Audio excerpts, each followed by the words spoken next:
Bonjour à tous, vous êtes déjà pas mal à nous suivre, merci. C'est un plaisir de vous retrouver, malgré le fait qu'on n'ait pas pu vous voir sur les salons comme d'habitude, pour vous présenter les données du panorama BRA de cette année, donc 2019. On a trouvé cet arrangement avec Food Hotel Tech Live, que je remercie beaucoup, Karen, notamment, et toute son équipe, de nous héberger sur ce salon digital. Et donc, on va vous présenter, on a 40-50 minutes devant nous pour vous présenter avec notre partenaire Food Service Vision les résultats, les grands résultats du panorama BRA 2019, donc un peu en retard, vous l'avez compris, à cause du Covid-19, surtout comment les piliers de croissance et les éléments importants post-Covid que Food Service Vision a analysé avec ses différentes études. Vous verrez tout à l'heure. Alors, il faut que je sorte de cette... Voilà. Donc, la conférence est animée par moi-même. Je suis Anthony Thirier, pour ceux qui ne me connaissent pas, rédacteur en chef du magazine BRA Tendance Restauration. Et vous avez en vidéo François Blouin de Food Service Vision et Florence Berger de Food Service Bonjour. Vision également. Le premier est dirigeant fondateur du cabinet et la seconde, manager associé. J'espère que tout le monde m'entend bien. Vous avez également, donc vous avez la possibilité de poser des questions-réponses à travers le Q&R. Je ne sais pas si ça s'affiche comme ça chez vous. Et on a quelqu'un dédié à cela qui va traiter les questions. Et donc on va les traiter par contre, si possible, à la fin. Pour que voilà, on puisse dérouler toute notre conférence. Et par contre, on va réserver 5-10 minutes selon les questions à y répondre. BRA Tendance Restauration, pour ceux qui ne connaissent pas, très rapidement, c'est un magazine professionnel mensuel qui est dédié à la restauration contemporaine, à la fois chez les indépendants et chez les chaînes. Et chaque année, donc on est présent également sur les réseaux sociaux, bien sûr, vous en doutez. Actuellement, sur Facebook, sans doute, le live est présent, je ne suis pas sûr. On fait partie d'un groupe de presse dans lequel se trouvent 6 autres magazines, dont le Chef, Industrie hôtelière, Restauration collective. Également, maintenant, Turiès nous a rejoint. Et donc, BRA, c'est 4 grands rendez-vous dans l'année. C'est d'une part les trophées BRA qui sont déclinés en 3 versions, brasserie, snacking et bar et nuit. Et d'autre part, le panorama BRA en avril habituellement. Donc là, on a publié un premier volet en mai et le second va arriver tout de suite, bientôt, dans 2 semaines, en juin. Donc le panorama BRA qui est réalisé avec Food Service Vision, qui est l'étude annuelle du secteur de la restauration chaînée, donc groupe et chaîne de restauration, un classement de plus de 240 groupes. Cette année, Panorama BRA 2019, nous avons 224 groupes répertoriés, ce qui représente 295 enseignes et 16 600 restaurants et bars dans ce classement. Donc, des données qu'on analyse sous toutes les coutures pour vous publier. Donc, dans ce magazine, dans le premier volet, on avait 25 pages. Dans le prochain, il y en aura à peu près autant d'analyses, d'éléments, etc. Je vais vous présenter maintenant quelques chiffres clés de ce panorama, sans trop rentrer dans l'analyse, puisque c'est Food Service Vision qui le fera par la suite. Le premier petit élément toujours intéressant, c'est l'état d'esprit des dirigeants. C'est un sondage qu'on fait à travers cette enquête exclusive auprès des dirigeants de la restauration. Petit sondage sur les éléments qui ont le plus influencé leur business au cours de l'année précédente, pour le coup 2019. Et voilà un petit peu les résultats que vous avez peut-être pour certains découvert déjà dans notre magazine. Ce qui était important, mais on s'en doutait, c'est que le mouvement des Gilets jaunes a quand même impacté pour 85% des restaurateurs, a impacté négativement l'activité. Les mouvements sociaux en France, donc notamment les grèves de fin d'année, pour 84%, un impact négatif. Les conditions météorologiques n'étaient pas si mauvaises que ça. 30% des restaurateurs, des dirigeants de groupes de restauration les placent en facteur négatif de business, contre seulement 8 en positif, donc ce n'est pas non plus exceptionnel. Et puis, les décisions du gouvernement depuis l'élection d'Emmanuel Macron, c'est assez partagé également. 18% ont un avis négatif, 24% positif ou très positif, 60% à peu près trouvent que ça n'a pas changé grand-chose à leur business. Ça permet de comprendre un petit peu le contexte. Un autre élément intéressant qu'on met en avant, c'est sur la santé du secteur. On leur demande à tous les restaurateurs ce qu'ils pensent du secteur, donc de s'auto-noter. Sur l'ensemble des restaurateurs, on voit que sur l'année 2019, la moyenne était de 13,4, un petit peu en dessous des 13,5 de 2018. Et puis, ce qui est intéressant, et donc les données, bien sûr, datent d'avant Covid, juste avant le développement de cette pandémie, la note était plutôt, enfin, les restaurateurs étaient plutôt optimistes, avec 13,9 de moyenne, donc en croissance par rapport à 2019 sur les prévisions 2020. C'est intéressant de voir que le snacking s'autonote mieux que l'ensemble de la restauration, avec 14,5 en 2018 comme en 2019. Et puis là, encore une progression. Ils s'attendaient à un 2020 meilleur que 2019, avec 14,9. Et puis, le segment le plus, on va dire, fier de lui-même, ou en tout cas en confiance, c'était le segment des bars et des pubs, qui aujourd'hui est peut-être celui qui souffre le plus avec le Covid. En tout cas, la note était 16,3 en 2018. Elle avait un peu baissé en 2019 avec 15,3, mais par contre, en 2020, pour 2020, les dirigeants de bars et de pubs s'attendaient à une excellente année avec un 17 de moyenne sur 20. Les résultats 2019, maintenant concrètement des groupes de restauration, comment tous les groupes de restauration ont vécu l'année 2019 d'un point de vue financier et développement. On vous a remis un petit peu les rappels. Donc pour les leaders, parce que notre panorama est divisé en 4 catégories en fonction du chiffre d'affaires. Les leaders, ce sont les plus de 130 millions d'euros réalisés donc en 2019 pour l'année 2019. Pour l'année 2017, la croissance était de 5,5 chez les leaders. Elle avait baissé un petit peu chez les leaders en 2018 avec 4,3. On était par contre en 2019 avec une belle croissance sur les leaders de 7,8.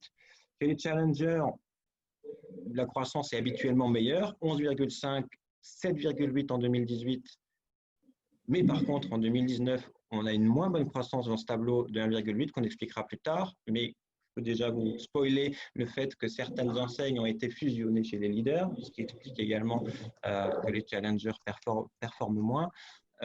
Émergents, 16, 17, 2, 12%, là encore une petite baisse en 2019. Et chez les petits groupes, donc les moins de 5 millions d'euros, c'est là qui est très étonnant également, puisqu'on avait des croissances exceptionnelles, ce qui est logique, ils sont en plein développement de 25%, 22% en 2018. Et cette année, sur la sélection qu'on a, on a seulement 3% de croissance. Food Service Vision, ces chiffres que vous analysez dans nos colonnes sur plusieurs pages, comment vous pouvez les analyser en quelques phrases pour les auditeurs, les téléspectateurs? Oui. François? Bonjour à tous. Effectivement, l'industrie de la restauration, on le voit, affiche un tableau là, quand on voit une croissance à 3 ans sur ces 4 segments qui est quand même extrêmement positif sur l'ensemble de l'industrie. Et ça, c'est le premier point clé à noter, c'est que avant crise, on était sur une industrie qui structurellement se développait très fortement.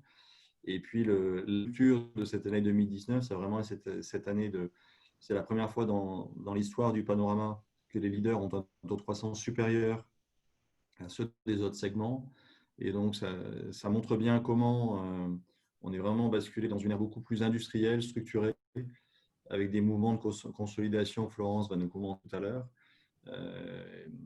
Voilà, des chiffres qui avant crise, on va se parler après des chiffres post-crise, mais des chiffres qui, avant crise, positionnaient l'industrie sur une très belle dynamique et une dynamique de consolidation. Merci. Alors, je reprends, voilà. Si on prend l'ensemble, du coup, là, on était sur les différentes catégories de notre tableau. Si on prend l'ensemble des chaînes et groupes de restauration, on avait une année 2017 qu'on avait définie comme la meilleure croissance depuis au moins 2019, c'était le cas, plus 7%. En 2018, plus 5,6%, et en 2019, la croissance globale du marché des chaînes et groupes de restauration est de plus 6,9%. Donc, c'est ce que tu disais, on a une belle croissance enfin, en tout cas, on est sur un marché qui tourne depuis 3 ans autour de 6-7%, qui est plutôt exceptionnel. Et puis, on a une belle dynamique générale en 2019 à la veille du Covid. Si on étudie maintenant, enfin, on vous met en avant maintenant, donc vous avez les chiffres d'affaires sur la première ligne, maintenant les croissances de parcs, donc le développement d'unités. On avait 4,9% de croissance en 2017, plus 6,1 en 2018 et on est à plus 4,1 en 2019. Donc la croissance ne s'explique pas forcément, la croissance de chiffre d'affaires par celle des parcs. Et pourquoi ça n'a... Hop, top, top, top, top. Pardon, on va retourner. Voilà, c'est intéressant. Du coup, forcément, le ratio chiffre d'affaires par unité qui était de plus 2,2% en 2017, qui était en baisse en 2018, moins 0,5%. Et cette année 2019, on a un CA par unité en croissance de 2,7%, donc de meilleures performances par unité. Et puis enfin le ticket moyen qui prouve là encore, on en parle souvent dans nos colonnes, une premiumisation de l'offre puisque plus 3,1% au global en 2019 sur l'ensemble des tickets moyens, toutes chaînes confondues. Voilà, ça représente, c'est plus fort que ce qu'on avait rencontré en 2017 et 2018 autour de 2%. Quelques éléments clés, enfin, les plus grandes évolutions de l'année 2019 au sein de notre tableau. D'abord, quelques rappels. En 2017, c'était les plus grands, ceux qui avaient gagné le plus de rangs dans nos tableaux 2017, c'était Feuillette, Tacos, Otakos, Steak and Shake et Big Fernand. En 2018, nous avions Brut Butcher, Paye ta crêpe, Fête ta crêpe et Big Mama. Donc là, on avait en effet la croissance de ces enseignes de crêpes un petit peu fast food, mais en même temps, Big Mama qui représentait les trattoria italiennes un peu brasserie, on va dire, belle brasserie. Et puis le monde de la viande représenté par Brut Butcher. Qu'est-ce que ça a donné cette année dans nos tableaux? En première, on a Old Wild West qui gagne 67 rangs pour arriver à la 104e place. C'est une enseigne qui, du coup, dont la croissance s'explique notamment par une croissance externe puisqu'ils ont repris El Rancho, ce qui explique cette remontée assez incroyable. En deuxième position, là, il n'y a pas de croissance externe, c'est Pokawa qui s'est tout simplement développé de manière sensationnelle en 2019 et qui gagne 50 rangs. Donc, il faisait partie de nos petits acteurs et puis cette année, il se retrouve dans les émergents, mais en bonne position à la 123e place. Des Pokawa, vous en avez vu ouvrir partout en France en 2019. C'est donc le système du Pokéball hawaïen. Et puis, Basilic & Co. Alors, c'est une enseigne de pizza, mais positionnée sur la qualité, le terroir, les bons produits, etc. Basilic & Co. qui gagne 42 rangs, ce qui s'explique également par son développement notamment de son parc. Donc là, on a deux enseignes de Healthy, mais on voit que juste derrière, on a quand même des enseignes qui mettent en avant on va dire la gourmandise et plutôt le fast-food avec Five Pizza, on est sur la pizza pas chère, et puis Chamas Tacos, le French Tacos. Et en 6e position, 30 rangs gagné par Pitaya, qui s'est bien développé également, une enseigne de wok. Je ne sais pas si tous ces chiffres correspondent à ce que vous étudiez tout au long de l'année et au bilan que vous avez actuellement sur l'évolution du marché. Food Service Vision, Florence, François. Effectivement, là, ce qu'on voit, c'est que les enseignes qui ont bien performé, on est toujours, c'était le cas sur les autres années, sur une diversité de segments de produits, mais plutôt quand même sur des produits différenciants, donc des produits plutôt qui restent quand même innovants comme le poké ou le tacos, ou des produits plus classiques comme la pizza, mais traités de manière, tu le disais, très qualitative. Et puis l'autre point, je pense qu'on y reviendra, mais c'est aussi la capacité à développer des nouveaux clients, que ce soit en développant le parc, ça a été le cas de Old Wide West, et ou en s'appuyant sur la livraison pour développer à périmètre constant aussi le nombre de clients et de visites. Différents modèles que vous allez développer par la suite. Enfin, ça permet de comprendre aussi comment a évolué le marché en 2019. Les grandes descentes qui s'expliquent notamment, et ça rejoint ce qu'on disait jusque-là, qui s'expliquent notamment par des fusions, ou en tout cas des réintégrations, des changements de… Donc notamment Buy La Pizza qui perd 69 francs tout simplement parce que la moitié de son parc a été vendu à Signorizza. A été repris par Signorizza. Les Mousquetaires qui perd 68 rangs, le groupe Les Mousquetaires, parce qu'ils ont vendu l'enseigne Poivre Rouge à la boucherie. Et puis là, ce sont les évolutions suivantes, c'est surtout des enseignes qui, par manque de développement, se font dépasser par d'autres, qui, elles, sont en plein développement, surtout qu'on est en bas des tableaux où les enseignes sont très, très dynamiques, et puis finalement, les chiffres d'affaires sont très rapprochés.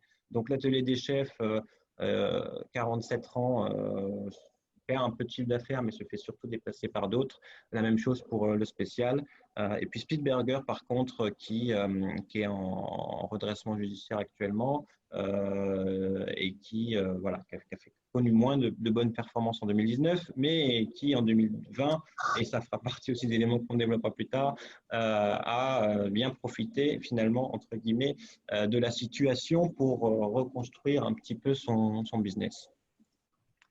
Voilà pour le panorama. Donc, vous pouvez le découvrir dans le numéro du mois de mai qui est sorti il y a maintenant quelques semaines. Voici quelques pages. Donc, les classements, les témoignages des enseignes également avec leur chiffre d'affaires, leurs produits, leurs perspectives.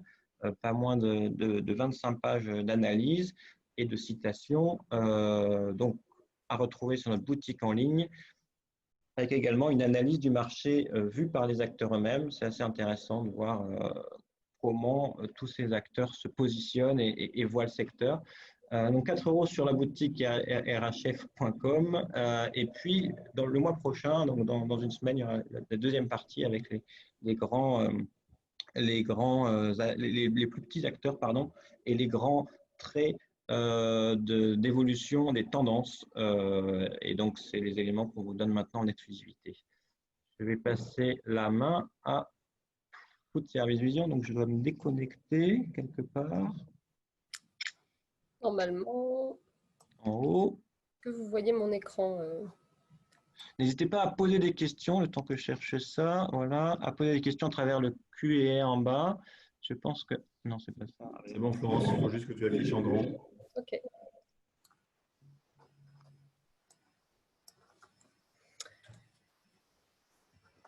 Alors, bilan 2019 et prospective post-déconfinement.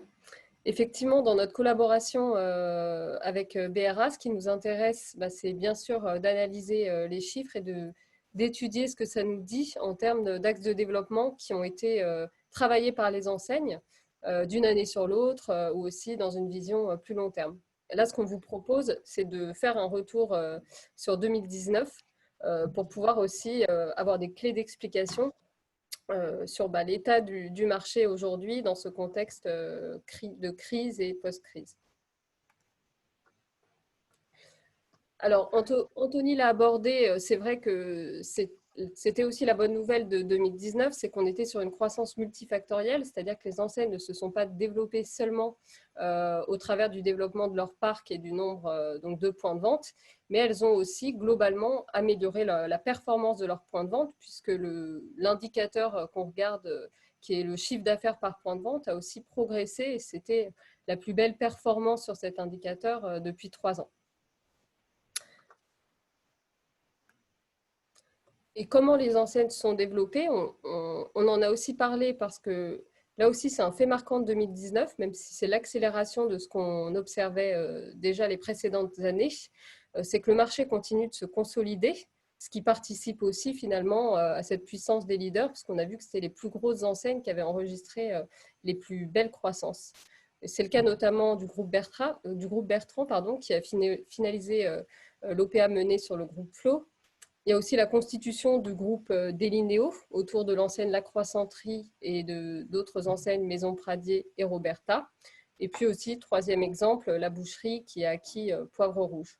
Donc on est bien dans la constitution notamment de groupes multi-enseignes voilà, qui travaillent autour d'une diversité de marques, soit sur un même segment, la restauration rapide, soit comme le groupe Bertrand sur une diversité de segments de restauration.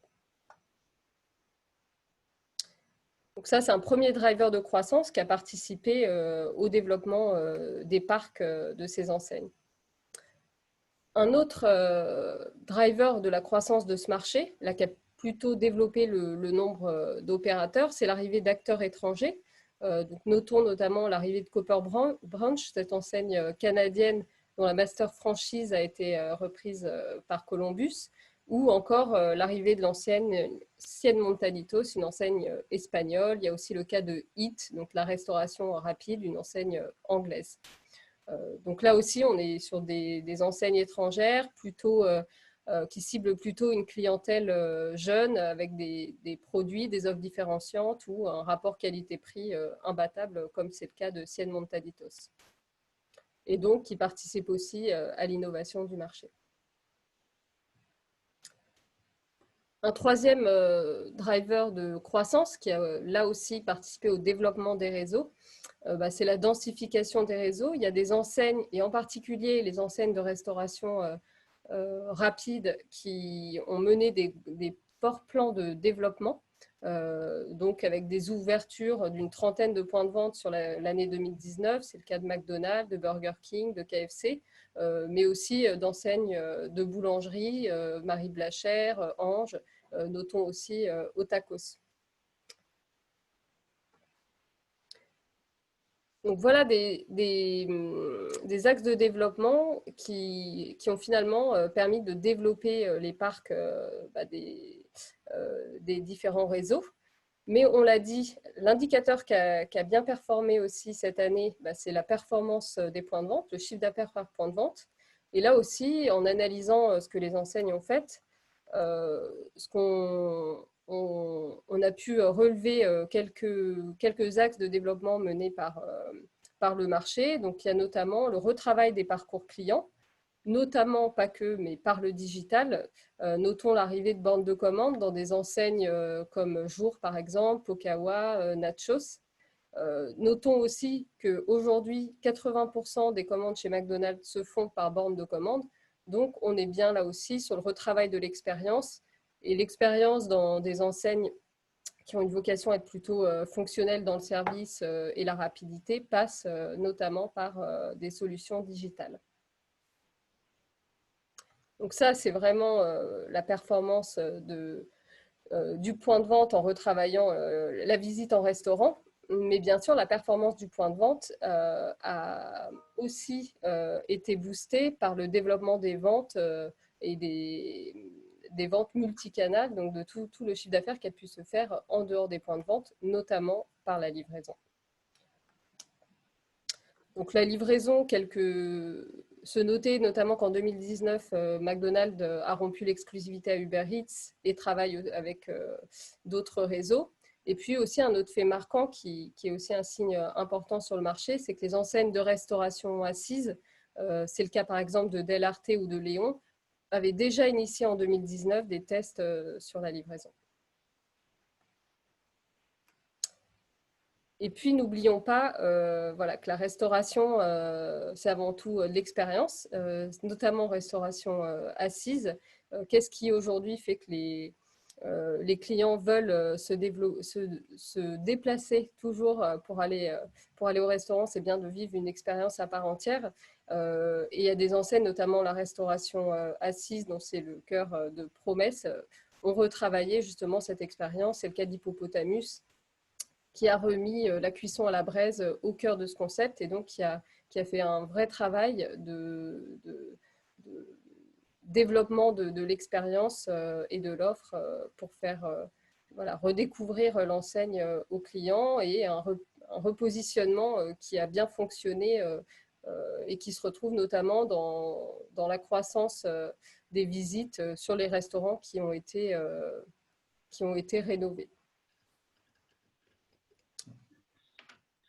Du coup, au global, si on regarde ce qui s'est passé sur l'ensemble des segments, et c'est le chart d'après, Florence, on voit bien une dynamique sur les chaînes de restauration très importante, une dynamique portée par le segment des burgers, segment des brasseries, boulangeries et puis autres, donc qui marque toute la diversification, et finalement assez peu de segments qui sont en régression, en stagnation, simplement les grilles et les cafétérias à date. Tout ça, c'était avant. Tout ça, c'était avant, et donc les conséquences de la crise sur tout ça, aujourd'hui, vous avez Alors, si édité on regarde,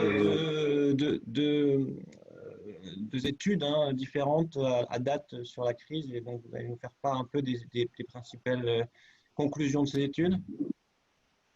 alors, depuis 3 mois, effectivement, nous suivons en permanence l'impact du Covid sur la restauration et comment finalement il a transformé notre industrie, il est en train de la transformer. On peut se repasser rapidement la frise du temps et des événements et des effets de la crise sur le marché en quelques dates. Fin janvier, premiers impacts et première apparition du Covid et de ses conséquences avec la baisse sur la restauration gastronomique. Mois de mars, février-mars, réduction progressive des événements et puis arrêt subi entre le 12 et le 16 mars. Et pour ce qui nous intéresse, l'arrêt immédiat de la restauration à table, l'arrêt décidé par la plupart des grandes enseignes de la restauration rapide, qui auraient pu continuer à faire de la vente à emporter ou de la livraison, mais qui à ce moment-là ont préféré se concentrer sur la protection de leurs salariés et leurs clients et mettre en place les mesures nécessaires. Et du coup, finalement, une restauration qui se retrouvait à l'arrêt pendant toute cette période-là. Nous avons évalué de manière consolidée sur le mois d'avril, on est à peu près à moins 75% d'activité, moins 88% sur l'ensemble de la restauration commerciale. Et on le voit, un phénomène de résistance dont on va parler, qui s'est principalement assis sur la livraison, la vente emportée et le click and collect. Et puis, par chance, depuis quelques jours maintenant, une réouverture dans les zones vertes totale et une réouverture totale, autorisée totalement avec un certain nombre de conditions, on va voir lesquelles, et puis une réouverture partielle seulement sur Paris avec les terrasses. Ce qui nous intéresse ici sur les chaînes, c'est vraiment de prendre conscience à quel point le digital, parce on intervient dans le cadre de Food Hotel Tech, et toute cette revue stratégique de l'impact des chaînes, elle se fait aussi de dire, tiens, quel est le lien, quel est l'impact du digital sur la restauration.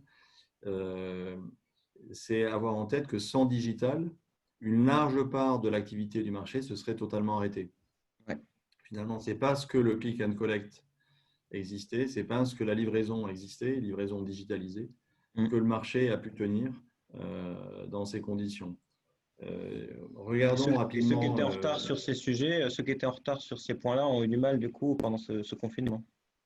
Oui, on va y venir juste après. Effectivement, c'est un des atouts, c'est ceux qui ont bénéficié de cette digitalisation. Donc, si on regarde l'activité des chaînes dans notre page suivante, Florence, le marché des chaînes de restauration, donc comme partagé, deuxième quinzaine de mars, c'était quasiment à l'arrêt. Les réseaux qui sont restés ouverts sont les réseaux de boulangerie principalement et les réseaux de sushi et de pizza, certains réseaux de sushi et de pizza dans la partie livraison et nombreux indépendants. Puis progressivement, on voit que les réseaux de chaînes ont réouvert pour être quasiment, si on parle du nombre de marques, quasiment toutes les marques aujourd'hui ont réouvert au moins une partie de leur point de vente à l'instant où on se parle. Et ça, c'est la bonne nouvelle puisqu'on va vraiment repartir dans une dynamique de croissance. Si on s'intéresse maintenant à ce que va changer cette crise du Covid sur les différents paramètres de l'offre, du service et de l'expérience en restauration, nous avons interrogé les consommateurs pour savoir finalement qu'est-ce qu'ils attendaient dans ce contexte. Premier point clé sur l'offre, c'est le plébiscite des produits locaux, des produits de qualité. 79% des consommateurs, chiffres issus de notre revue stratégique et du baromètre que nous développons sur les Français, la consommation des Français en temps de crise sanitaire. Et donc nous suivons maintenant toutes les 3 semaines les attentes des Français, leurs perceptions avec notre partenaire Mon Avis Sûr. 79% attendent des produits locaux et de qualité. C'est clairement quelque chose qui s'est renforcé pendant cette période de crise. Deuxième attente, c'est clairement une attente autour de la réassurance. j'ai besoin de savoir, d'être informé des règles d'hygiène, j'ai besoin de savoir que le Covid ou les gestes barrières ont été bien traités. Et ça, c'est une attente fondamentale des consommateurs qui peut être soit traité en format papier. On a pris ici l'exemple d'Hippopotamus, qui parmi d'autres, une communication assez astucieuse, assez sympathique, empathique finalement pour parler de comment on va avoir des mesures sanitaires aux petits oignons. Nous pourrions citer aussi l'initiative de Burger King avec Burger Clean qui a mis en avant une manière là aussi astucieuse et empathique envers cette crise particulière. Troisième attente de la part des consommateurs, c'est bien sûr l'hygiène et l'agencement, c'est-à-dire l'attente de comment on va gérer un espace, comment on va gérer une distance en salle ou dans les flux de service, qui est attendu très fortement par les consommateurs. C'est d'ailleurs, si vous l'avez observé dans vos différentes pérégrinations, pour ceux qui ont la chance d'aller au restaurant, ce qu'on met en œuvre dans le cadre des différentes obligations gouvernementales et discuter avec les syndicats de la restauration, des mesures de distanciation et d'explication de parcours clients qui sont complètement revisitées et finalement qui, dans certains cas, peuvent être relativement agréables. On pourrait passer 2 heures, mais ce n'était pas une conférence sur le Covid. Arrêtons-nous, comme on l'a évoqué, sur quelques-unes en quoi le digital, finalement, a été un allié des opérateurs. Finalement, il se retrouve tout au long du parcours client. Donc, le digital, on a mis 2 exemples de solutions, mais il y en a bien sûr de nombreuses qui exposent aujourd'hui à Food Tech. Click and Collect a été clairement une solution qui a pu fonctionner pendant ce temps de confinement, puis post-confinement. Deuxième point clé, tout ce qui va toucher au remplacement des cartes papier et des solutions de commande digitalisées sous différentes formes. Dernier point clé, le QR code, ça préexistait, mais aujourd'hui un nombre significatif de restaurateurs propose une solution QR code qui permet du coup de télécharger sa carte et de remonter directement les informations dont on a besoin. En guise de conclusion et pour laisser le temps à quelques questions, finalement, quels sont les modèles gagnants en 2020 et en quoi le Covid va changer le rapport au modèle? Un restaurant, vous le savez tous, c'est clairement le bon équilibre entre une offre dans l'assiette, un service, une expérience, un rapport qualité-prix. Certains paramètres vont se trouver accélérés par la crise et on va le voir, vont favoriser certaines enseignes ou vont favoriser certaines réussites. C'est par exemple tout ce qui touche à la diversification. On a vu, Florent, je veux bien que tu affiches, il y a un petit décalage parce qu'on est en désynchronisé. Bien sûr, la diversification des services. Les enseignes qui ont pu mettre en œuvre le click and collect, la livraison, la vente à emporter, ont pu mieux tirer leur épingle du jeu que celles qui n'avaient pas mis ça en œuvre. Deuxième type de diversification, c'est la diversification des implantations. Voilà. Il y a un petit décalage dans le temps. Du coup, tu peux afficher les autres les uns après les autres. C'est évident qu'aujourd'hui, certains lieux sont particulièrement fermés et ne sont plus ouverts à la circulation et ça a pénalisé particulièrement les enseignes qui étaient dans ces lieux-là. Les enseignes qui avaient des lieux diversifiés ont pu un peu mieux se sortir de la crise. Les marques fortes, on a tous vu la queue de 3 heures pour retourner chez McDonald's, ont clairement une prime aujourd'hui en reconnaissance de la part des consommateurs. Et puis pour finir, sur les 3 points qu'on va afficher successivement, qui sont des confirmations de ce qu'on avait vu, dans les modèles gagnants, il y aura bien sûr un retour des parcours clients digitaux, mais peut-être vu différemment. Clairement, les bornes de commande tactiles ne sont pas spécialement à la mode, en tout cas cette semaine. L'offre locale, j'en ai parlé. Et pour finir, la manière de gérer l'espace, la manière de revisiter son espace et de pouvoir proposer aux clients une expérience la plus agréable possible. On pourrait développer un peu plus, mais ça va nous laisser 5 minutes pour les questions-réponses. Oui, on a 5-6 minutes et on a une question qui vient déjà. Selon toi, selon vous, Food Service Vision, pourquoi aucune chaîne de burgers n'a profité du confinement pour développer les ventes emportées plutôt que de fermer? Et je pense qu'il y a quand même des burgers qui sont mis à booster leur VAE. Pour ce qui est des chaînes les plus connues, enfin les 2 grandes chaînes, on va dire, le choix des dirigeants et des entreprises a été clairement dans la panique. Il faut bien voir que l'annonce gouvernementale s'est faite le samedi soir. Il fallait prendre une décision très, très rapide. Ouais. Le choix a été d'un principe de précaution et de sécurité, de sécuriser complètement les salariés et les consommateurs et d'être sûr que la manière dont ils opéraient était sécure. Et c'est ça qui les a amenés à fermer leur réseau temporairement. Là où des enseignes autres ont choisi de rester ouvertes. Alors, je vois des gens qui lèvent la main, mais en fait, il faut poser la question par écrit, par le QR, si vous voulez, parce qu'on ne vous entend pas. Donc, si vous avez des questions, n'hésitez pas par le QR. On a encore quelques minutes pour y répondre. Et on va voir s'il y en a quelques-unes. Sinon, fin dans quelques minutes. Donc, de toute façon, on est plutôt bon. Voilà, on a une question qui arrive. Les bornes interactives avec lingette microfibre sont-elles la solution de demain? Les bornes avec lingette microfibre. Alors là, je ne suis pas un grand professionnel de l'hygiène. En revanche, ce qui est sûr, il va y avoir deux scénarios. Si on est dans un scénario où on continue à avoir le virus qui circule, tout ce qui est tactile va être clairement modéré. Donc, je ne sais pas si les lingettes microfibres permettent effectivement de faire cette barrière. Ça peut être une des solutions. Ce qu'on voit de manière plus forte, c'est vraiment se développer tout ce qui va être QR code, solutions connectées avec smartphone qui, elles, sont pour le coup des solutions plus robustes dans le temps. Que pensez-vous de l'avenir de la haute gastronomie par rapport aux nouvelles attentes du consommateur? C'est vrai que ça, c'est un sujet qu'on n'a pas trop développé. Ce n'est pas dans la ligne éditoriale de BA, on a un magazine dédié à ça, mais c'est vrai que c'est un segment particulier. François, est-ce que tu as un sujet là-dessus, un avis sur ce sujet? Oui, on a échangé ce matin justement sur ce thème-là avec notre équipe. La haute gastronomie, en fait, elle est un peu dans un paradoxe. En théorie stratégique, c'est elle qui pourrait relativement bien tirer son épingle du jeu, parce que c'est une gastronomie qui maîtrise déjà les gestes d'hygiène, qui souvent a de l'espace, qui souvent a du volume dans ses implantations. Je parle bien des 2 et 3 étoiles. Donc, c'est une restauration qui est prête à travailler en mode Covid de manière naturelle.